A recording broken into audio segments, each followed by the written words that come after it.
Ella, what is the CHIME model of recovery? Okay, the CHIME model is really an attempt to frame the recovery vision, and it was designed as a result of lots of research and lots of compilation of information about what makes recovery possible. Mm-hmm. So the CHIME basically stands for connectedness, for hope, for identity, for meaning, and for empowerment.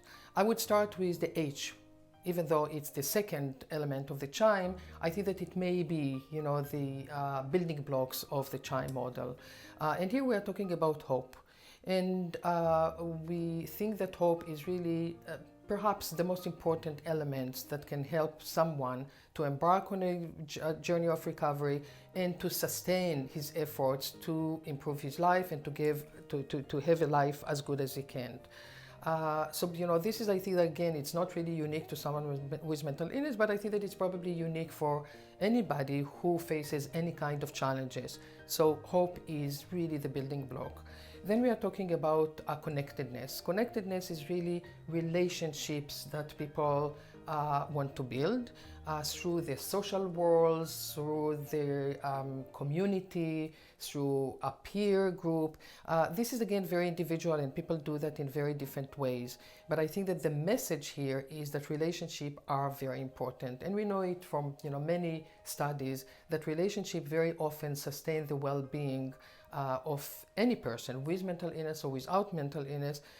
Maybe more can be a predictor of well-being than many other components. Identity. It's very important, again, historically, very often people with mental illness used to identify themselves as their mental illness. We used to call people with schizophrenia schizophrenics. And I think that, again, unlike other people with different challenges, physical or others, this is really not the whole person. When we are talking about identity, we want to encourage the person to perceive his identity beyond mental illness.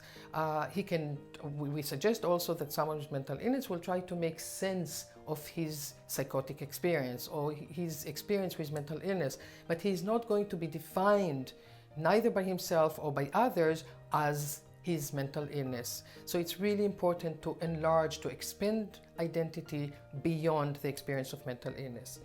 The M stands for meaning, and I think that this really speaks for itself. We are talking about the importance of having meaning in life. And again, meaning is something very personal and very individual. For someone, it can be, belonging to a spiritual group. For some other person, it can be doing something in his community. Anything is good as long as it provides you with a meaning.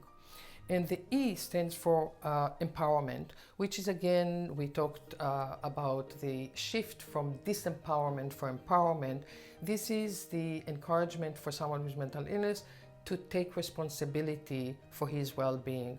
This doesn't necessarily mean that he cannot be supported or helped by other people, families or others, but it's important to recognize that it's his responsibility. It's the responsibility of the person of mental illness to move forward his life and to do what needs to be done in order to improve his life. So this is what the CHIME model stands for.